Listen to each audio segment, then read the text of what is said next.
What is up, everybody, and welcome to the All-NBA Show, part of the All-City Podcast Network. I'm your host, Adam Mares, and I'm joined by my esteemed colleague, Tim Legler, from an undisclosed hotel location. Legs, how are you doing? That's right, man. We keep this on the DL, man. We don't want anybody to know where I'm at in case I say something. To offend, one of these fans or one of these teams. I don't want them to be able to track me down. I'm good, man. I'm ready to go. I think you're going to say nice things about the Knicks because let's be honest, it'd be Knicks fans that would track you down. But today it's all sunshine and rainbows for the Knicks. We're going to get into them. They're going to be our top story today as we break down that game. I'm probably going to hit legs with way too much Isaiah Hartenstein hype. He'll have to calm me down a little bit. We're going to talk about the Timberwolves as well and set the stage for the Wolves-Nuggets game tonight, this is the time of the season where these games start to really mean something. Tonight is one of those games. Nuggets-Timberwolves. We'll break all of that down. But first, we are presented, as always, by DraftKings Fantasy Sports. You want to listen? Because later on in the show, you're going to be hearing about some of the deals that they have to offer. DraftKings, the crown is yours. All right, let's start with our top story, legs. The Knicks, on the road for a West Coast road trip, get their third straight win. They go out on the West. You really think they're going to be tested here? This is where you're going to find out just how good you could be. They beat Sacramento. They beat Portland. Now they get the Warriors, and they do it in impressive fashion. There's a lot of notes from this game from me, but what stood out to you about this one? I think the reason it was so impressive to me, because the Golden State Warriors just could not stop the Knicks when they had to stop them. And, this got to a point where it was a one-possession game. Warriors made a run. They're at home, and they haven't been very good at home at all. They're basically a 500 team at home, which is really shocking. You think about how dominant they've been on that home court in the Steph Curry era, and they were basically a 500 team. So I don't know, being at home really mattered to them that much, but they did make the run, got the crowd into it. It's an important game for them, clearly.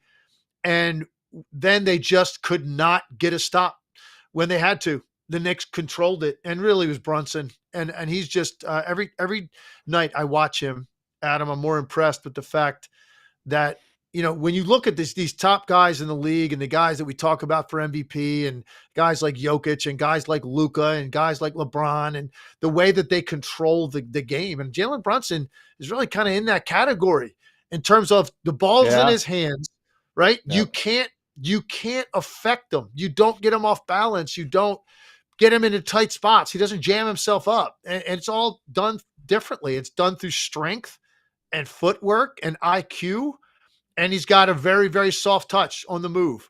And he's able to withstand sort of that contact and still finish plays and get strong shots up at the rim when he has to have it. So that for me was the most impressive thing. That's the Knicks, the way that they were able to continue to get baskets when they had to just stiff arm Golden State and keep them in, that 6 to 8 point deficit, like the whole fourth quarter. And the Warriors just could not crack the code.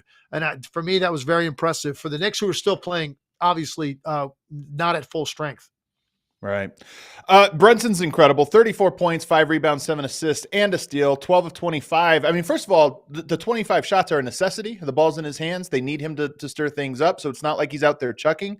But to your point, the ability to have that high of a usage and to be that refined and that, throw different coverages at him, try to blitz, try to do different things, and he still handles it. And the reason he handled it so well last night, I thought the game was the first quarter. The rest of the game, you kind of play out. There was runs on each side. But the first quarter, and really to start the game, the Knicks make a really unique decision. They start Miles McBride. He plays 47 minutes, by the way, and plays phenomenally. These two teams played each other a week and a half ago, 2 weeks ago. And I believe, who was it that started for them? Was it Precious Achiuwa, I think, that started that night? And Golden State made the decision not to guard him. All right, we have one guy we don't have to guard at the 4. Kuminga's going to be a roamer. He's going to be playing, inside. and it mucked things up. The Knicks make an adjustment tonight. They go really small against a team that, by the way, is known for playing small. The Warriors want to play small. That's their MO. You go even smaller, but you give an extra shooter. And I just thought that was a great adjustment, because this is why I'm impressed with the Knicks. They're winning with multiple styles right now, Legs. They can play a grinded out game. They can play the defensive game. They can play big. And then last night against the small ball, creators, they go small like that. And Miles McBride has the game a career night.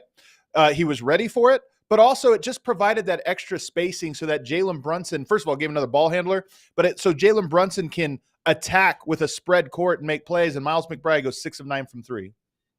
Yeah, and it was clear. Look, Miles McBride was ready for the moment, and they asked Jalen Brunson about that after the game. He had some really nice things to say about him, and he's putting the work in every day. Like, he's grinding it out. He's trying to continue, to get better, make a splash, right? That's all you really want to do when you're a young player like Miles McBride. Just cement yourself, prove to people you can play. So he was ready for the moment. The Warriors were not ready for Miles McBride.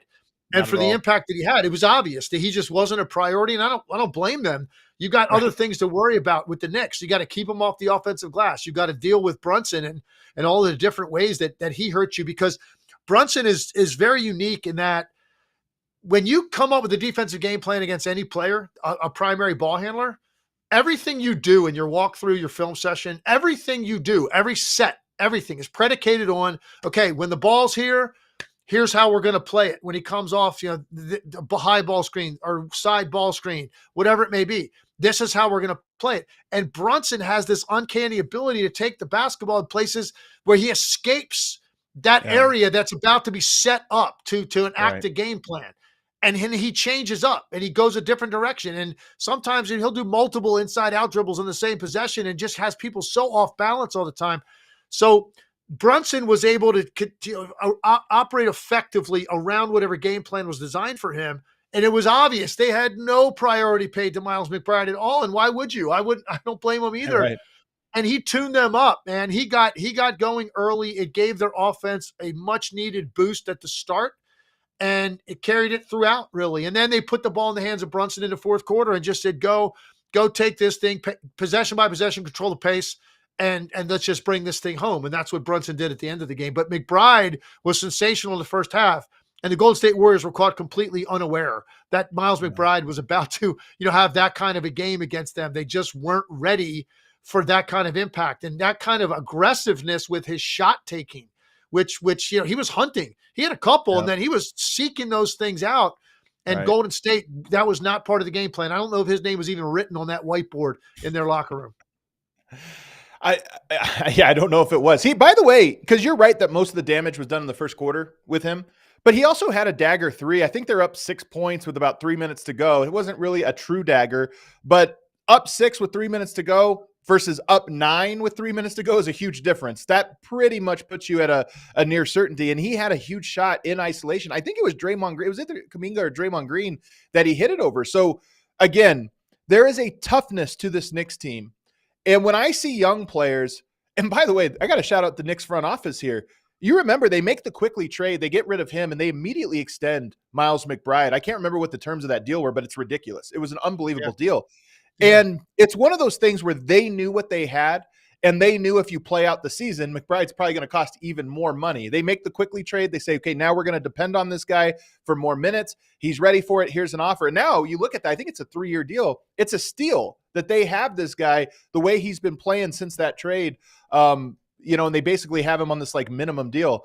So he's been unbelievable. That starting lineup. But here's one other thing that I like about what he does, because this Knicks team, they're so good defensively. If you have questions about them, it's what offensively, what can they do, especially without Randall? The spacing is a big thing. When you have McBride out there in the first half, they put Brunson off ball a lot. And it wasn't even just McBride. There was Dante DiVincenzo sometimes would be the initiator. And what they would do is McBride has the ball, so he has gravity because he can shoot, but also he has the ball in his hands. You put somebody else, maybe DiVincenzo in one quarter, and you run a little pin down for Brunson with Hartenstein. And it's instead of it being a pick and roll, it's almost like a pin down and roll. So Brunson's coming off, catching the pass, and Hartenstein's rolling. Now you have shooters everywhere. You're already in, by the time the defense knows what's happening, you're already halfway into rotation. And they did that a lot and got Hartenstein on the roll. And I just felt like when you watch that, you're like, man, Brunson's hard enough in pick and roll. But when you start having to like run him off of screens and he's going right into his action, it's almost impossible. I love that from the Knicks last night. Yeah, I love that too. And I also think, more teams could maybe take advantage of that mentality because I also think it preserves guys' legs a little bit more throughout the game. I mean, it's a grind to have to be the guy that's, every possession you're on the court, bringing that thing up the court. And in some cases, you're meeting some primary defender right over half court. And they're not really affecting you that much, but it's still you got to be cognizant of it. So you're protecting the ball, and you got to work a little harder to get the ball where you want to start the action. All that stuff wears on you over time. So when you can put somebody down on the baseline or put them on the block and bring them up off a pin down and take some of that initial ball handling pressure off their plate, I just think it makes you more versatile. I also think it preserves you better throughout the game, so that Brunson can be a little bit fresher when he has to be late, which he clearly was, because he just got to spot after spot late when he needed to, whether it was the foul line or getting to, his and one or a short pull-up game. Ball was in his hands pretty much every trip late in the game when he closed it out. And so I want to get to this action again, because the two guys that I just am in love with on the Knicks roster are Josh Hart, who had a triple-double last night, 10 points, 11 rebounds, 11 assists. And Isaiah Hartenstein, 13 points, 10 rebounds, 4 assists, 2 steals, 1 block. What they have is two guys who are, in my opinion, phenomenal secondary playmakers. So you have Jalen Brunson, who's your primary playmaker. Those two guys are such great connectors. And Hartenstein in particular, you get those pin downs and you get those pick and rolls. Passing to him on the short roll, I think, this is going to sound crazy, top 3 or 4 center in the NBA at making decisions out of that short roll, in my opinion. He's that good at it. He can finish. He has the athleticism. His touch is a little bit hit or miss, but he makes passes. He has good vision and good touch on the passes. And Hart is used that way as well. Guard to guard screen. He kind of rolls and then makes the extra play. You have two guys to me where it's like the best bet against Brunson is the same against Luka. You want to trap him. You want to jump out and get the ball out of their hands. They have two guys they go to that just kill you when you trap Brunson. And to me, that's the checkmate piece to sort of allow them to play the way they need to play to get points on offense. I agree. And look, we've made a lot about the Knicks injuries and talked a lot about Mitchell Robinson. He's been out a long time and waiting for him to come back, and he's a massive difference maker on the offensive glass. But Hartenstein is an equally effective difference maker. He doesn't necessarily do it quite like Mitchell Robinson does, but he is so effective. You trust him so much. Anytime he's going to put his hands on the basketball in the paint on a roll or or a touch, or he gets an offensive rebound, he just has a very good feel and instincts for what to do. He's got super high energy. And I think, and Josh, to your point about Josh Hart, not only does he play 48 minutes, whatever it was, 48, played the whole game. He's playing harder than anybody else out there. Like, that's the thing that doesn't make sense. Like, you could clearly get guys to play 48 minutes in a game. A lot of guys could do that, but guess what? They take a lot of plays off in order to be able to do that. And Josh Hart doesn't take any plays off. He is averaging 14 rebounds a game in his last 5 games for basically a 6'5" 2 guard. To have that kind of a weapon as a rebounder at the guard spot is so important to your team defense, because what it means is when you have Hartenstein, who's going to be very active back there trying to clog lane and meet guys at the rim on penetration, and how often do you see shot blockers or last line of defense go try to get somebody on a drive, and now their man slips in and picks up the easy trash off the offensive glass because nobody's sunk down. Look at the number of Josh Hart in the course of a game. When he's getting these rebounds, they're plays in which he has sunk down and put his backside into an opposing big and comes up with those balls. And very few teams have a weapon like that at the guard spot that's coming from the top of the floor down into the paint to clean up those defensive rebounds, because that is how you finish off defensive possessions. And it's a huge part of team defense. We talk about defensive rating all the time. Well, a big part of that is securing the glass at the end of it. And that's what Josh Hart helps you do at a level like few people in this league do. And it's a weapon for Tom Thibodeau. And I just don't know if I've seen rebounding numbers like this out of a guard his size in a really long time. A guy plays though, it's almost cliche to talk about. This is what Tibbs does. He plays his guys. Yeah. McBride played 47 minutes. First of all, you're starting, and then you play 47 minutes. Not only are you starting, but hey, tonight I need you to play basically the whole game. And then Hart plays 48. Now only 35 for Brunson, 31 for DiVincenzo. So it really was two role players that were playing those extended minutes, and you're not worried about Miles McBride's wear and tear. I think you're okay with that. But Josh Hart, 48 minutes when he plays that hard. As much as I love it, I understand why people look at that with a bit of a side eye and say, what are we doing? What are we doing? Yeah. It's March, 48 minutes. How do you feel? Not only is it March, it's modern NBA, man. What are we talking about here? Like dudes don't play those kind of, like, you can go back and go on Basketball Reference and just pull up, any players from previous generations, and you're going to be shocked at like some of the average minutes played per game for some of these guys and the number of games played total. Well, that's not where we're at in the NBA.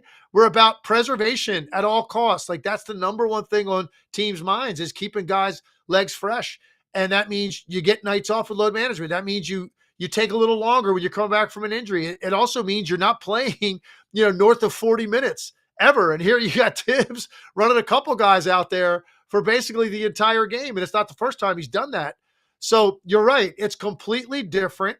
I think what Tibbs is figuring is that, look, this is a really critical stretch right now for them. And they're positioning in the East, and they've got hopefully help coming, and they're going to get closer to full strength. But last night, Golden State played twice as many minutes off the bench as the Knicks. The Knicks played like 54 minutes, something like that, with their bench players.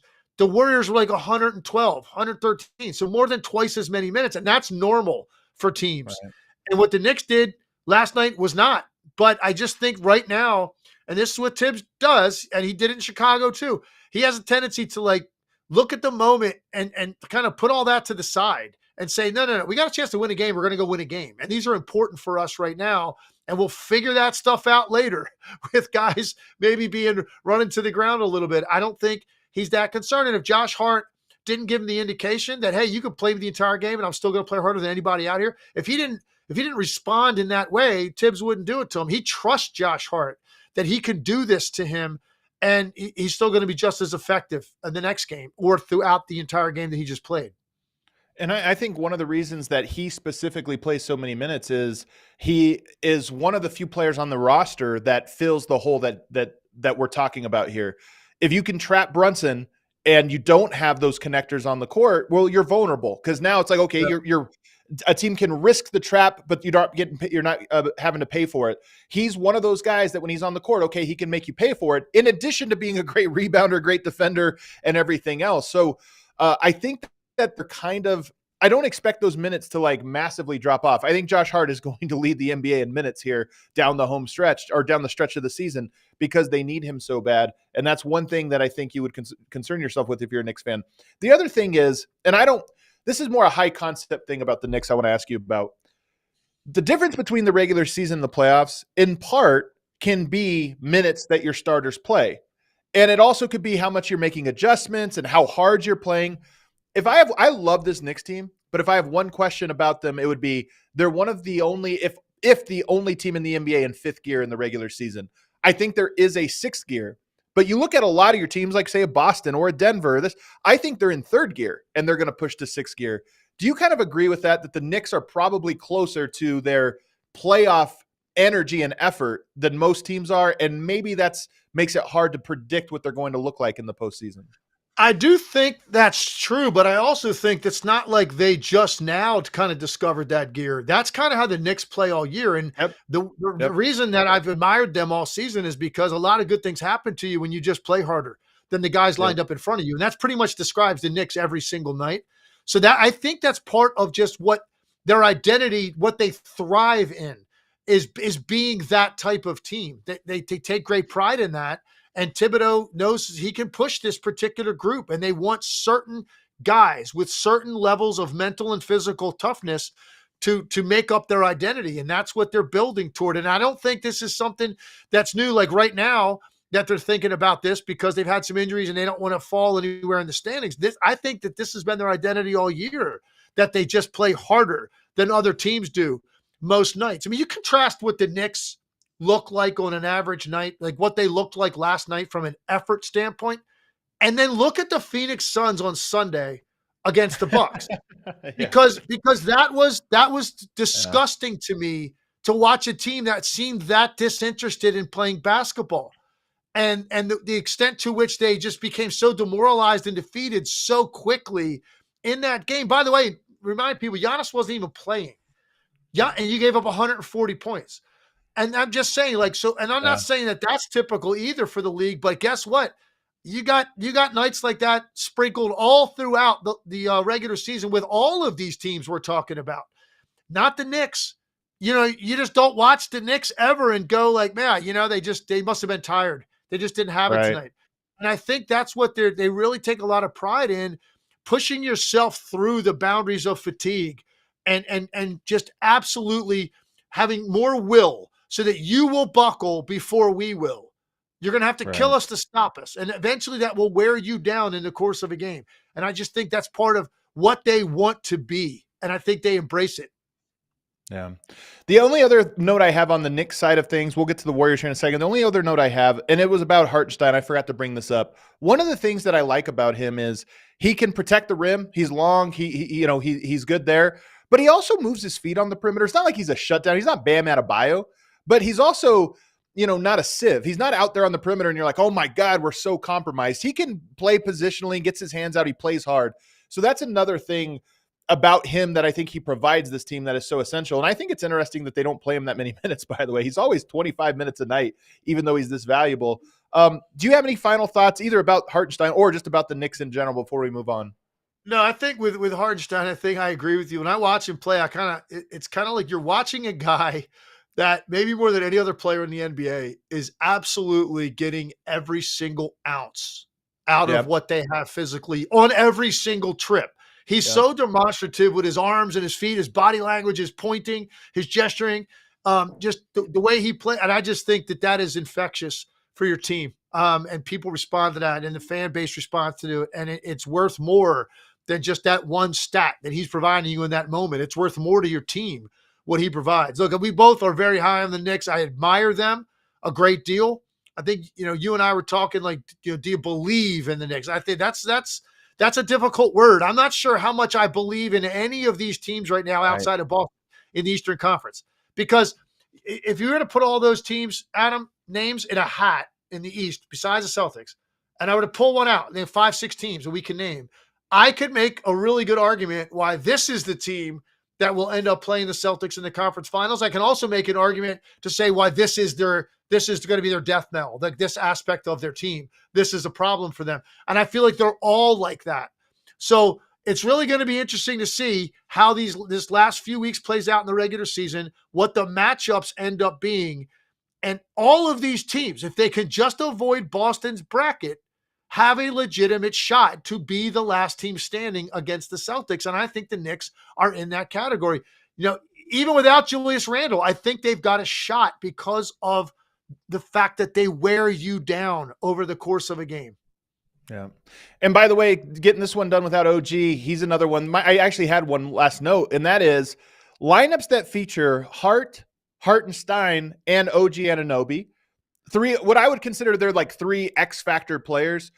They have a plus 32.4 net in 155 minutes. It's a small sample size, but an 82 defensive rating with those three lockdown defensive hustlers. Like all three of those guys, you're getting a lot of defensive energy from them. And the fact that defensive rating is 82, that's insane. And I just want to see more minutes. You're right about the Randall piece, but there is a part of me that looks at this and goes, I don't know, though. I kind of like this version of them. I kind of like how versatile they are when they have this group. So I'm excited to see them. If we go to the other side, the Warriors have lost 4 of their last 5 at home. We talked about belief. I just don't know what to make of this because these games were the point where they could make up and maybe try to move up to that 8 or 9, at least get a home court in one of those play-in games. And instead, they keep losing games that you kind of pencil them in to win. So what did you see from them, and how discouraged are you from this loss? This is a pretty discouraging loss for them because look, we just raved about some of the qualities we love about the Knicks, but the bottom line is the Knicks, as currently constituted, are not necessarily like a team with immense firepower, right? And this is a really Right. important Yep. game for Golden State. Too many guys played poorly last night. Too many. I mean, you can't have Andrew Wiggins and Draymond Green basically completely not show up offensively and give you nothing. Pajemski goes 0 for 2. Those are 3 really important guys. Yep. Like probably 2 of those 3 guys need to get you like 14 and up to help out what Curry gives you. And Klay Thompson actually had a decent game last night. Didn't shoot particularly well, but was active, had some great passes. His playmaking has come a long way.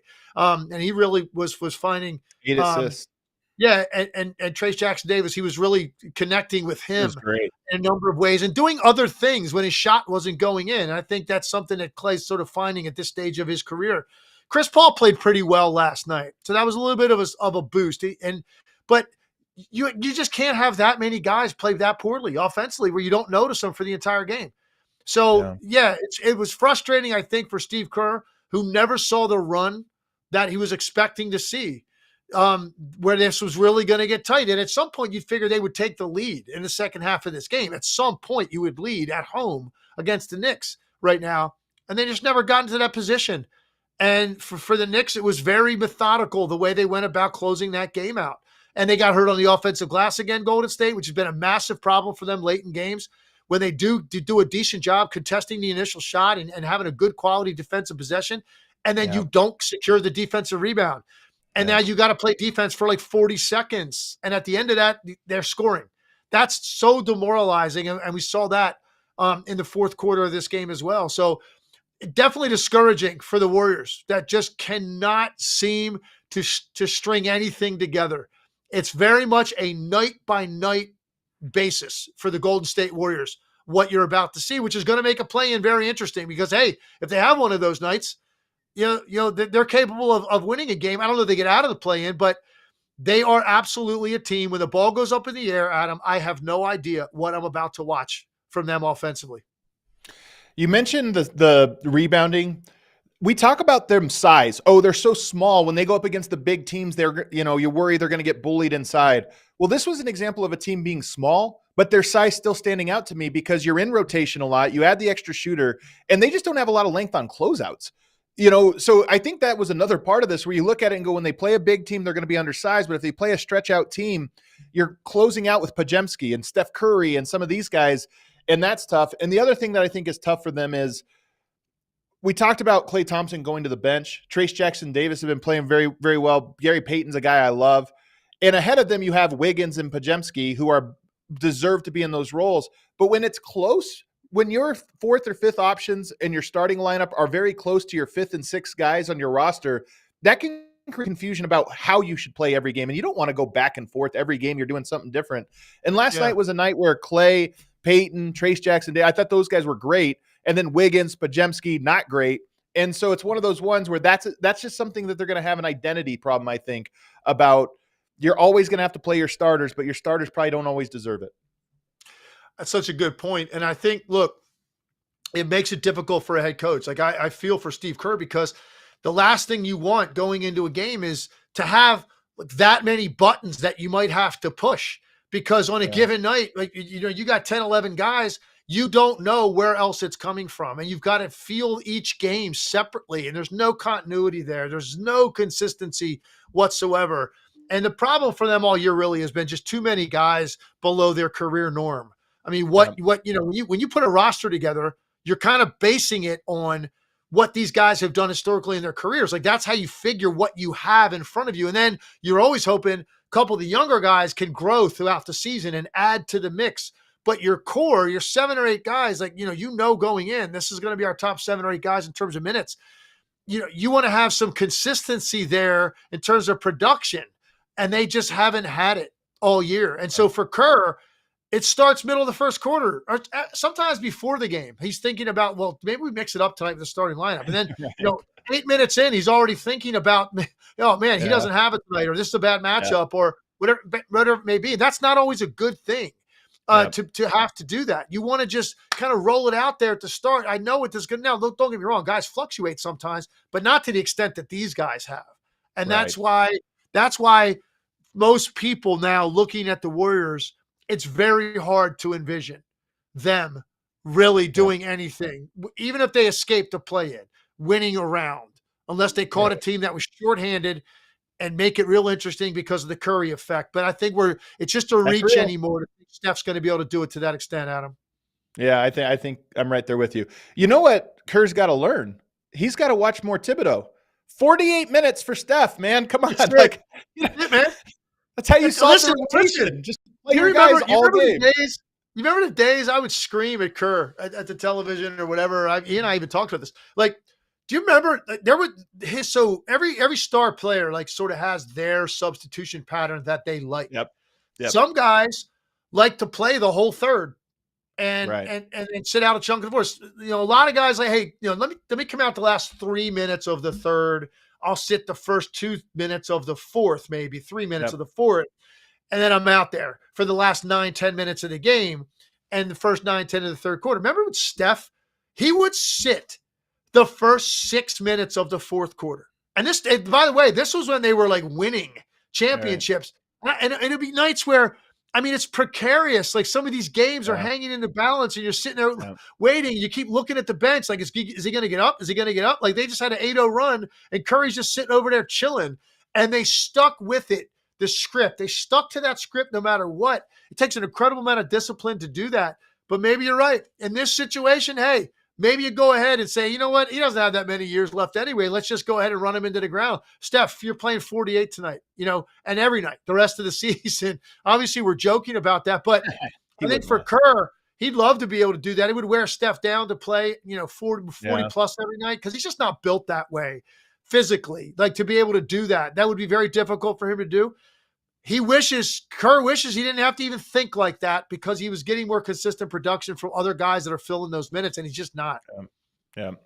All right, let's take a break, man. We spent half the show on Knicks and Warriors, rightfully so. Fun game, and I'm just kind of in love with this Knicks team. I keep going around the league, Legs. You noticed this. I keep going around. I had the Pelicans for a while, the Mavs for a while. I'm back on the Knicks. I think this is my second date with the Knicks. I'm gonna get you an Isaiah Hartenstein jersey, by the way. I want you to wear it. I would wear it with pride. Are you kidding me? You gotta make that happen. Yeah. We'll make it happen. On the other side, we'll talk about the Timberwolves and set the stage for this Nuggets-Wolves matchup coming up. But first, this episode is brought to you by the spring cleaning champions of the world. That's of course Manscaped. This season, make sure to groom your carpets and the drapes with the leaders in below the waist grooming. Having a hard time with this one today. Clear out that winter bush with Manscaped's Lawnmower 5.0 and watch your confidence bloom like springtime flowers. They've got this new package that comes not only with the Lawnmower 5.0, but it's got a bunch of adjustable trimmers in different sizes, so you can tailor whatever look it is you're going for. Right now, you get 20% off, free shipping with the code ALLNBA at manscaped.com. That's 20% off and free shipping with the code ALLNBA at manscaped.com. Nothing like a little spring cleaning for you men out there. Also want to tell you guys about DraftKings Sportsbook, the thrill and excitement. This is the best week. I haven't even talked to Legs about this. I got to talk to him on the other side. The best week of sports of the entire year is upon us. Not only do we have great NBA games, but March Madness is here. DraftKings Sportsbook, one of America's top-rated sportsbook app, is giving new customers a shot to turn $5 into $150 instantly in bonus bets with any college basketball bet. And I'm telling you, I'm betting on I'll probably make a bet on DraftKings on every single game for the 4 days of the first weekend. It'll probably be a small bet, but you put a little action on every single game, and now you're hanging on the balance, especially when you look at those lopsided ones. You bet on the spread, and then every game feels like it has a buzzer beater. So download the DraftKings Sportsbook app and use code ALLNBA. New customers can bet $5 to get $150 instantly in bonus bets only at DraftKings Sportsbook with code ALLNBA. The crown is yours.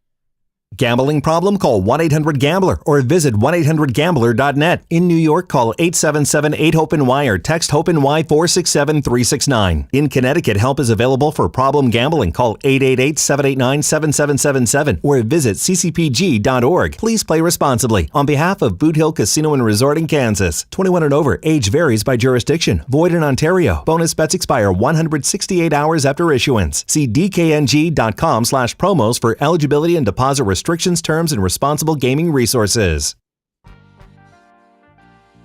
All right, back here, segment 2 of the All NBA podcast. Thanks for watching along. If you're watching on YouTube live, make sure to hit that like button. If you're not watching it live, hit that like button and leave a comment below. Let us know what you think of the show and give us one of your takes on the Knicks or the Warriors. We're going to move on now to talk about the Timberwolves, who last night, very strange game. You're playing the tanking Jazz for the second time in a row. They had this 2 games in 3 days against the Jazz in Salt Lake. And this one, you're without Rudy Gobert to start, and then you lose Naz Reid halfway through it. So you're going to have to be playing, obviously, cats out. You're the team that's biggest in the NBA, all of a sudden finds themselves having to play small. And how did they do? Well, they did phenomenally, thanks in part to Anthony Edwards, who goes for 32.7 rebounds, 8 assists, and the dunk of the year. Easily, I think, the dunk of the year, a poster over John Collins. Legs, what'd you think of the dunk? What'd you think of the game? Yeah, dunk. So we watch games every night, Adam, and sometimes we watch games the next morning too, and and catch up, right?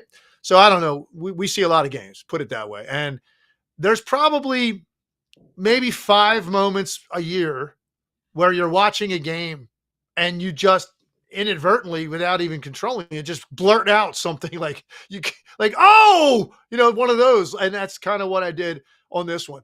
And I agree, it was the dunk of the year. It was the way the play developed was interesting because, poor John Collins, and we hope he's okay. He suffered a concussion on this play. He's got great bounce. I mean, John Collins has done some things in his career that, right, make these highlight reels, right? So he can really get up, and you can just see it. I've watched the replay, I don't know how many times, 15 probably. I did a touchscreen on it this morning on ESPN. But you can see as he's running back, he's kind of looking all over the place because there's a shooter running to the right corner. There's somebody running on the left side. His head's kind of on a swivel. And then finally, he gets back to the paint and turns around. And he's kind of in a relaxed position. And one foot's in the restricted area. And he's looking at Anthony Edwards coming right at him. And you could just literally see the thought bubble is kind of like, should I or shouldn't I? He jumped and he immediately kind of ducked his head because he realized that there was just too much runway for Anthony Edwards and too much explosive power with that free run at it. Now, what's amazing about the dunk is like where the contact takes place and where he jumps from, like to be able to continue your forward momentum and your vertical momentum through all that contact and still finish the way that he did that high above the rim. It's incredible. Like in a league full of great athletes, there you have Anthony Edwards, right, who does some stuff that's pretty singular to him. And look, whether we want to debate his best dunk ever, because we got some candidates in there, man. He's had some moments. I'll take his word for it, Adam. He said it after the game. That's the best dunk of my career. So I'm going to take his word for it. If a dunker on that level says that, I'm going to listen to him. So we're going to go ahead and crown that as Anthony Edwards' most memorable play of his career to this point. There you go, man. And he even gets the offhand. Like he hurt his finger. John Collins being hurt, I think for real hurt. You don't want to go out. You know this, Legs. You get dunked on. Yeah. It's hard to go out of the game after that because that makes it almost worse. Oh, yeah. That's like getting knocked out. But, you watch the replay and he hit him as hard in the head with his offhand that it hurt a finger. So that contact was tough. Go ahead. No, I was going to say that the best thing maybe that could happen to John Collins, honestly, is so he was diagnosed with a concussion. Maybe he just has 4 seconds of his memory completely erased. Maybe that's the symptom he ends up with, because I think that would be the best thing for John Collins. Unfortunately for him, this is going to live on, man, for a long time. Like you're going to be watching the replay of this dunk for years and years to come, really throughout his career. When Anthony Edwards one day is, maybe gets an MVP, maybe retires and he's going to be a Hall of Famer, his Hall of Fame induction. That play is going to be one of those plays that will stay in that reel forever, which is a long time because he's only 22 years old. So, but incredible athleticism. And look, we come to expect those kinds of things out of Anthony Edwards. The rest of it, and the fourth quarter of this game was a great indication of the rest of the things that he is adding to his game, and the polish and the decision-making and the ability to have a shot for any situation that is required. And it's not just going to be raw athleticism. That is what really made the game so impressive for Anthony Edwards and the way that he closed it, because this was a very tight game all the way up until about the 4-minute mark or so of the fourth quarter. It was anybody's game, and Anthony Edwards was the guy in the fourth quarter, and he had a lot of different answers for Utah's defense. Yeah.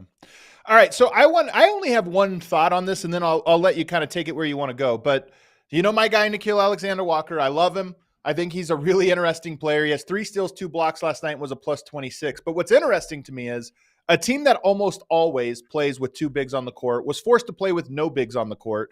And one of the things you have to do, McDaniels is always on ball. He's on the perimeter.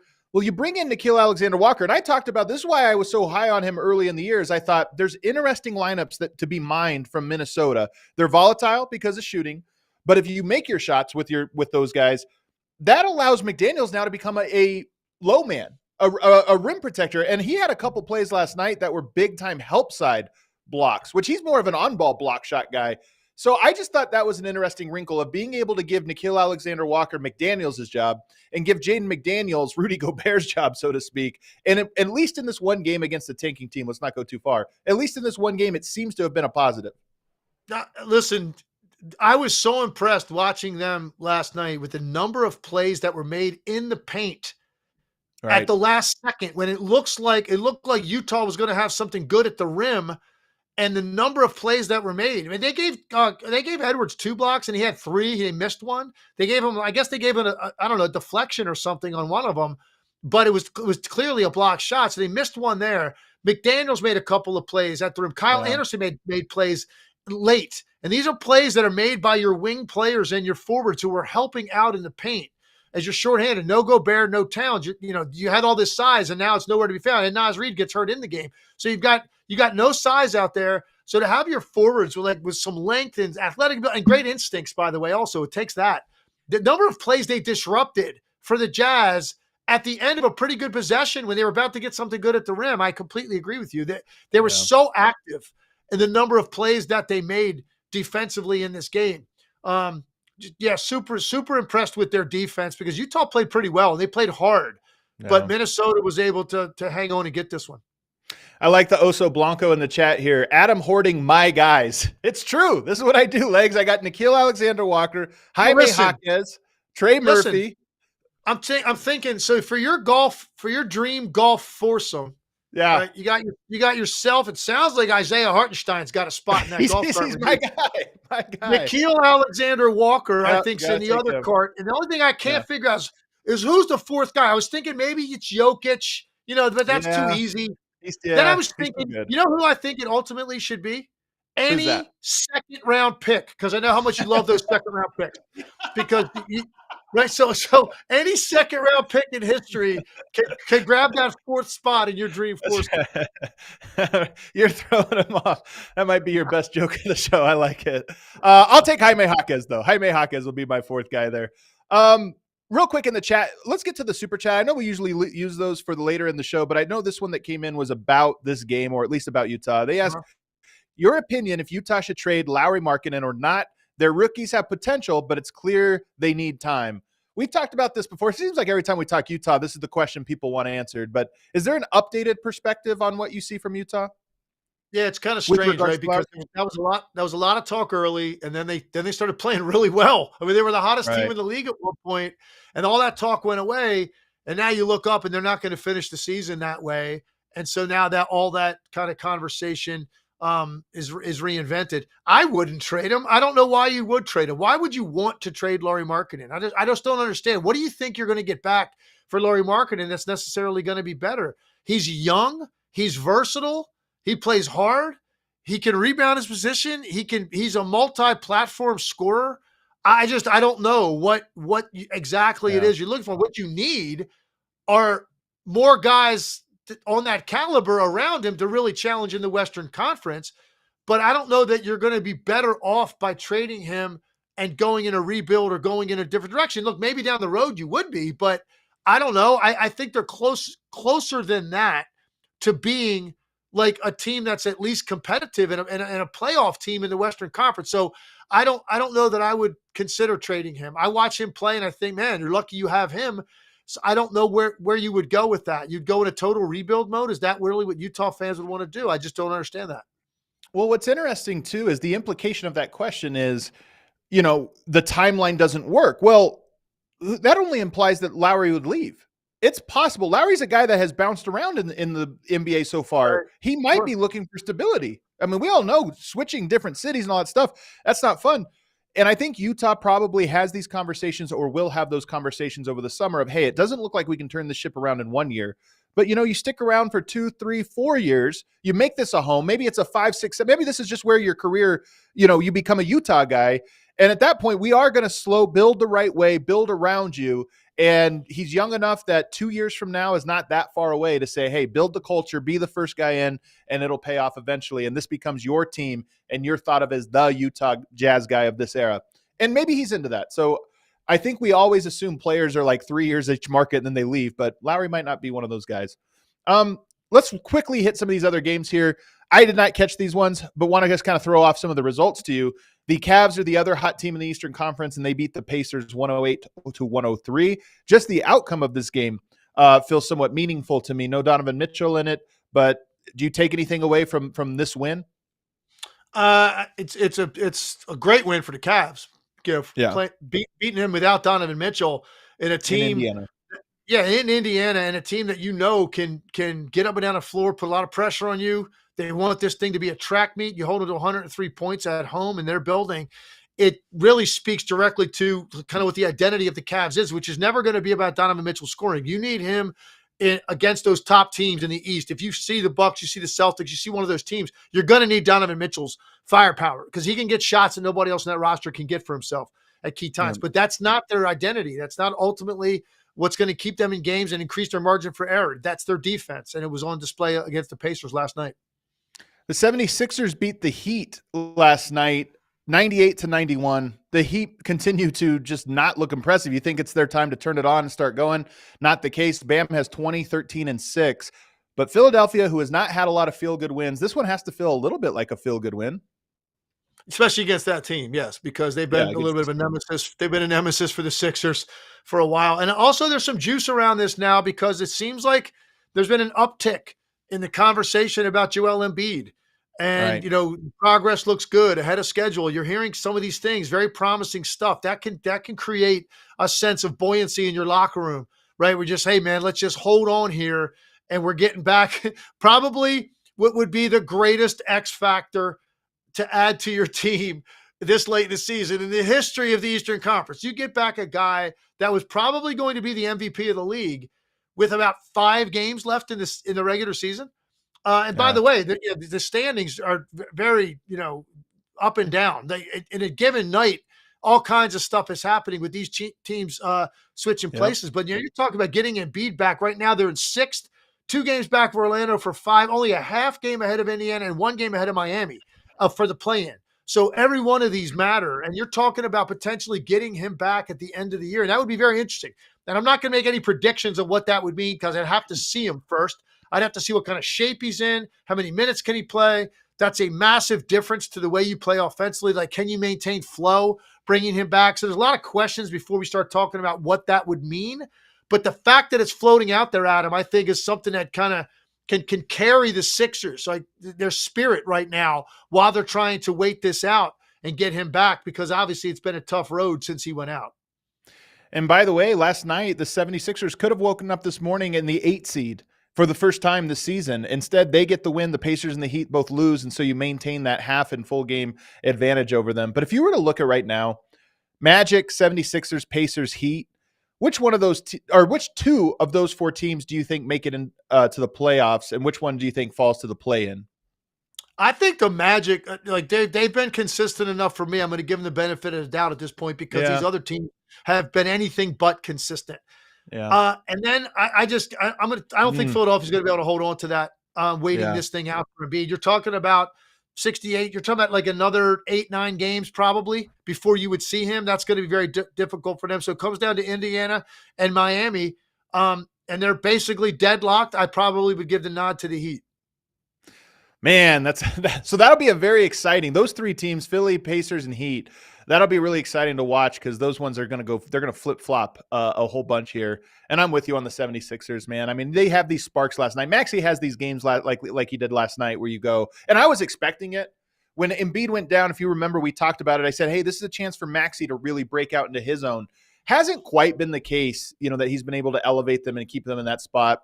Maybe he can do that for another 2 weeks just until Embiid gets back. Let's quickly preview, though, the game tonight. The first of 3 matchups between the Nuggets and the Timberwolves to close out the year. You look at the standings, and those 2 teams are tied right now for the 2 seed out west and at 1.5 game behind the Oklahoma City Thunder. So 1, 2, or 3 all on the table, even 4 on the table, to be honest, with the Clippers back there. But these 2 teams playing each other 3 times, starting with tonight, just feels really big. What are you looking for in this game? This is huge, man. This is massive. I can't wait. I'm glad. It's only 5 games tonight, so it's a light slate.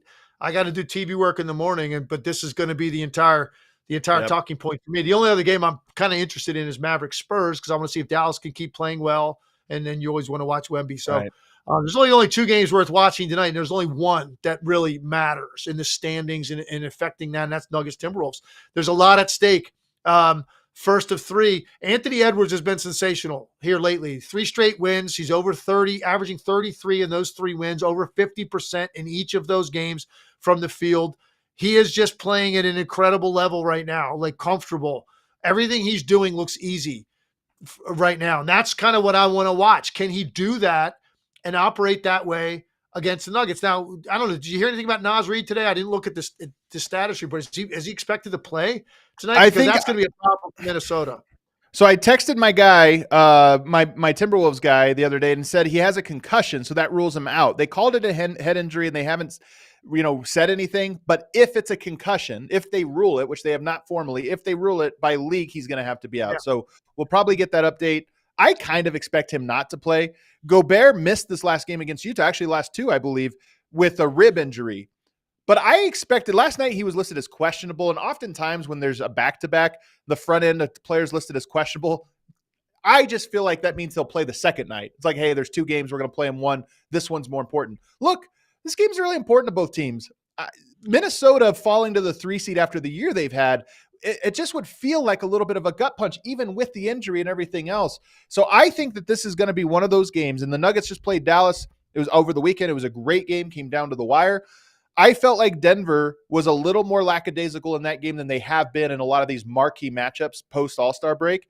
I expect the Nuggets to be in 5th gear tonight. I expect an A+ effort from them because they know that they can really do some damage in these 3 matchups that they have with each other. So I think it's going to be played at a high level. And even though Minnesota's shorthanded, Anthony Edwards a big game player. I think Jaden McDaniels, Nickeil Alexander-Walker, they get up for this matchup because they're required. This is their chance to shine. Go shut down Jamal Murray. You're going to be on ESPN for that. So I think that this is going to be a phenomenally played game with a lot of intensity, but I just expect Denver to win based on the fact that Minnesota is so shorthanded.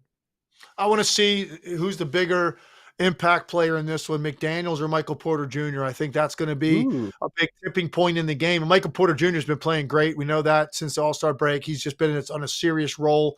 Yep. You've been saying all year, even when the Nuggets went through that little spell where they weren't playing particularly well, we talk about them all the time, on and off the air.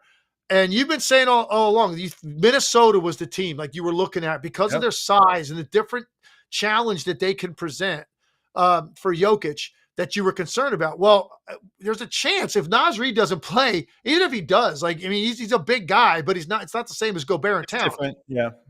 So if he doesn't play, we were thinking, you could get Jokic versus Gobert, Towns, Reed. Nope, you might get a lot of Luka Garza against Nickeil Jokic is what you might end up with. So we might not be able to fully see the nuances of what you're talking about, because I think that's what I was looking forward to tonight. Like, how does it affect Jokic in any way differently than any other team? Because I'm on record as saying he is unfazed. He's unaffected by whatever is put in front of him, but there's got to be slight differences that teams can present. And Minnesota on paper looks like they had that. And if they're that shorthanded, it might be tough to get that feel from the game tonight. But that's why, look, I think Denver was all in against Dallas.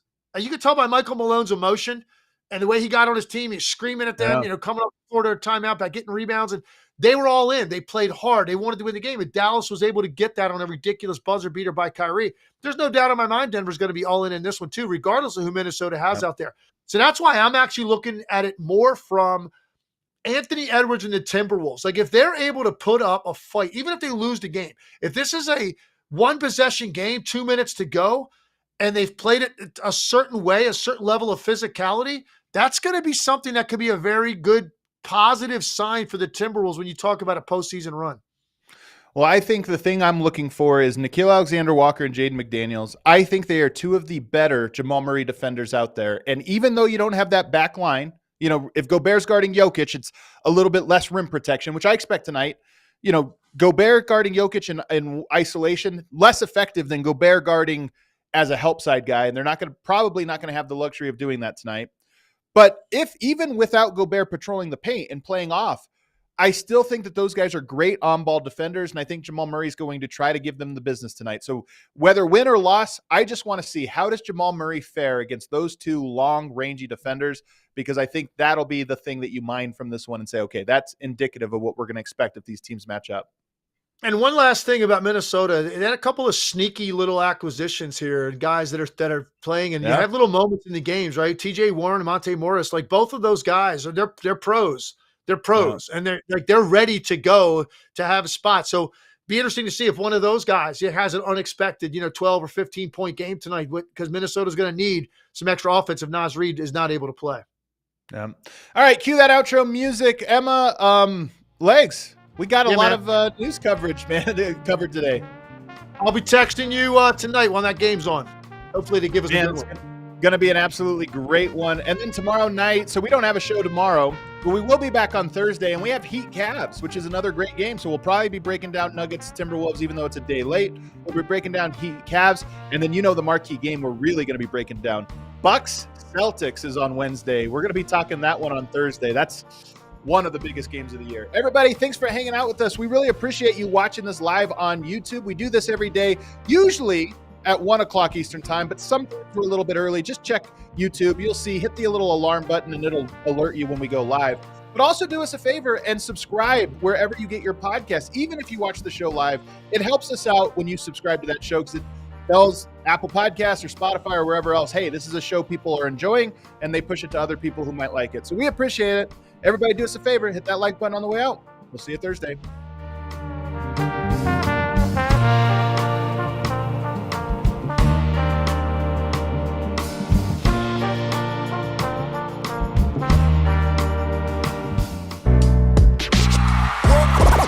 All city like the mayor.